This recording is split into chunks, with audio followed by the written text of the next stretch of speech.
What's going on, everyone? It's your boy Alex with the World of Asian channel, and behind us is our 6-gallon long Chili Rasbora / Phoenix Rasbora botanical method ecosystem tank, and it is now roughly 90 days old, and we have some fun things planned for this video. There's some things that I want to do to it, including tinting the water and making it a black water tank once more. So I figured it'd be fun to bring you all along and show you how I go about doing all this. So yeah, let's get after it.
So it seems like lately life has been moving really fast, and I'm sure I'm not alone. I know for a fact that everyone feels this way, and I think it's partly due because of, well, for one, there's a lot of crazy things happening in the world, and we are overstimulated beyond disbelief, and everything is just morphing together. It seems like since 2020 it's just been one conglomerate of existence that I can't really explain, but I don't need to, because everyone knows exactly how I feel. And on top of that, I'm also at the age where, I'm 26 now, and in my early 20s, like when I was like 21 to like 22, 23, I still felt like a kid. The sense of responsibility wasn't there for me for whatever reason, and I think that's partly because of the pandemic, and I remember just not really caring. And now that I'm older, or further along into my 20s, there's more of a sense of urgency. I'm realizing just how quickly time is passing, and I've just been go. I've just been working like crazy, and because of that, everything is kind of just morphing. I've always been someone who has been extremely scared of the passage of time. I'd say that's my biggest fear, the passage of time, 100%. When you're a kid, your perception of time is it's more densely packed because everything that you experience is completely new. And you associate each year of your life with something incredible that happened. Maybe it was a really memorable birthday party that you had at the age of 9, or maybe you won a soccer tournament, and I don't know. And because of that, each and every year of your childhood up until the point where you graduate college essentially is so incredibly memorable, because you associate that year of your life with something brand new that happened, that you experienced, that was nothing like you've experienced before. And the passage of time, it just feels more drawn out, because essentially, for lack of a better word, perhaps you might be enjoying every bit of it, whereas that might not be the case after you graduate college and you start working full time, and everything kind of just starts to blend together.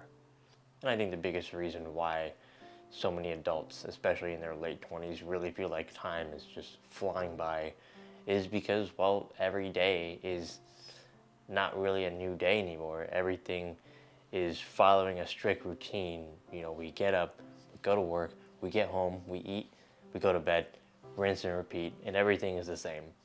And I deal with this personally. This YouTube channel is actually a side hustle. It's not my full-time occupation, and as a matter of fact, I work full-time.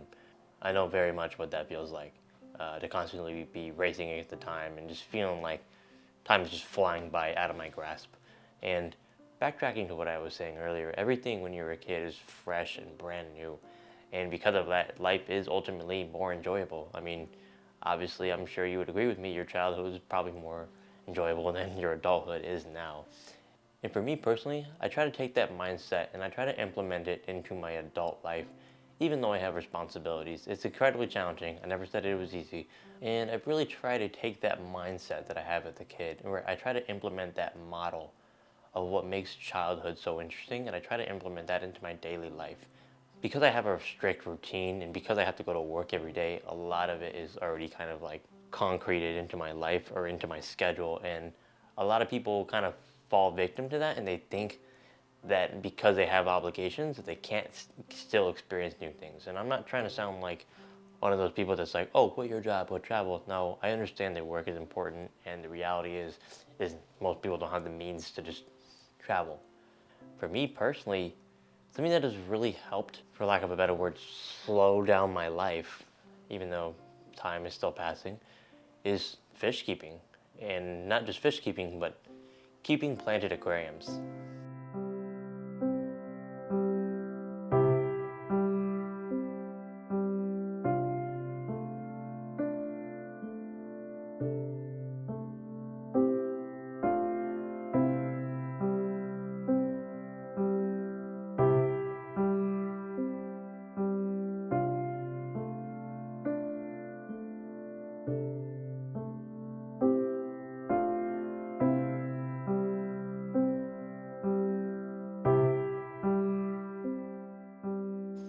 So the cool thing about this rabbit's foot fern here is it's actually been providing a food source for some of the critters below. So a few days ago, a rabbit's foot fern frond just kind of fell off and went into the water here. And as you can see, the snails and shrimp have just been munching on it. And yeah, it's been really cool. This is like a fully, well, I wouldn't say fully just yet, but it's on its way to just becoming a self-sustaining ecosystem, and I think that's just super cool. While we're on the topic of the rabbit's foot fern here, as you can see, there's some sphagnum moss that I placed on top of the rhizomes way back when we built this, and as you can see, it's very hydrated. It's been doing a really good job of wicking the water because it's really close to the water level. I figured, let's go ahead and cover some of this with Taiwan moss. So here is some Taiwan moss that I got from my immerse grow out bin. It's been immersed for quite some time now. I'm going to go ahead and rip it up. This will stimulate new growth. Basically, it sends it into this emergency mode where it's like, oh no, time to reproduce as fast as possible. I'm pretty confident that this will grow well because this sphagnum moss is always nice and hydrated. It does a great job of wicking the water, like I said. So hopefully we'll get some nice greenery. I'm going to go ahead and shove some in here as well. And hopefully it works out. We're going to go ahead and put the water lettuce back in here. I think this time around I want to do a water lettuce dominant tank. Really love the way water lettuce looks in botanical method aquariums.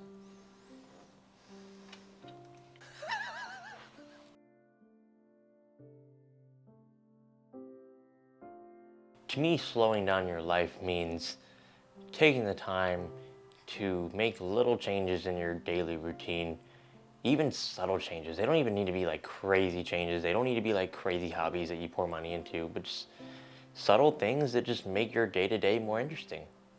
And for me, that's keeping Planet Aquariums.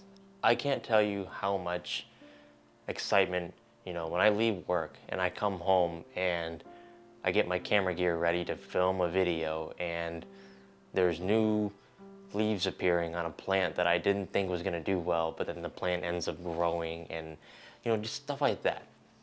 Look at this crazy setup. We have a probe lens attached to a tripod. The probe lens is in the water. We're going to try to get some close-ups of shrimp. Hopefully it works out.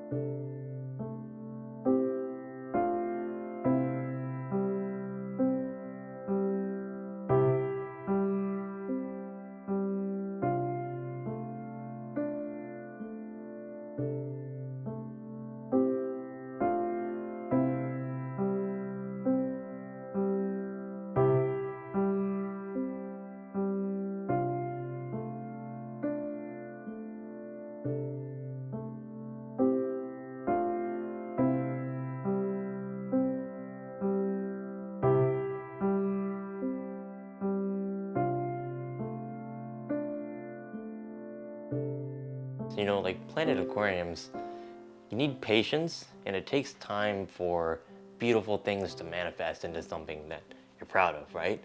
And there's just something about, you plant an aquarium, it doesn't look so great, but then like months later, it fills in and it looks absolutely wonderful. And because of that, because I'm so anxiously desperate to have a nice looking aquarium, and because I'm trying so hard to respect the process and wait for these plants to grow in, my life slows down.